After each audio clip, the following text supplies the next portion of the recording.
વિદ્યાર્થીઓ 2026માં UPSC optional men's આપવાના છે એ વિદ્યાર્થીઓ માટે ખાસ વિદ્યાર્થી મિત્રો પેપર 1ની અંદર ખાસ કરંટ ઉપર પૂછાય છે, એટલે કે ગુજરાતી સાહિત્યમાં વર્તમાન સમયમાં ચાલી રહેલી ઘટનાઓ કે થઈ ગયેલી ઘટનાઓ વિશે પૃચ્છા કરે છે. તો એના માટે તૈયારી કેવી રીતે કરીએ, ડિટેલ્સ કેવી રીતે મેળવીએ, એ તમને સતાવતો પ્રશ્ન છે. તો એ વખતે તમને મદદરૂપ બને એવી મારી વાત હું રજૂ કરું છું.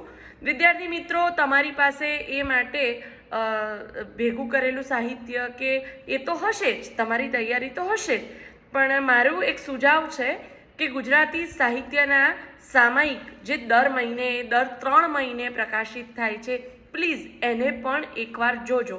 એમાં પણ ગુજરાતી સાહિત્ય પરિષદ પ્રકાશિત પરબ સામાયિક એ દર મહિને પ્રકાશિત થાય છે, એ જોઈ લેવું. એટલે કે ગયેલા વર્ષનું 12 મહિનાનું સામાયિક જોઈ લેવું. શબ્દસૃષ્ટિ ગુજરાતી સાહિત્ય અકાદમી દ્વારા પ્રકાશિત થાય છે, એ પણ જોઈ લેવું. અને મારા મત મુજબ ડાયસ્પોરા સાહિત્ય વિશે પૂછાય છે, એટલે કે પશ્ચિમમાં રહીને જે સાહિત્યકારો પોતે ગુજરાતી સાહિત્યમાં પ્રદાન કરે છે એના વિશે પણ પૂછાય છે. તો ક્યાંથી લેવું? તો ઓપિનિયન નામનું સામાયિક પણ જોઈ લેવું. તો મારા મત મુજબ તમને આ 3 સામાયિક, આમ તો ઘણા બધા છે, પણ આ 3 સામાયિકમાંથી ઘણું એવું જાણવા જેવી બાબતો મળશે જે તમને આ પેપરમાં મદદરૂપ બનશે.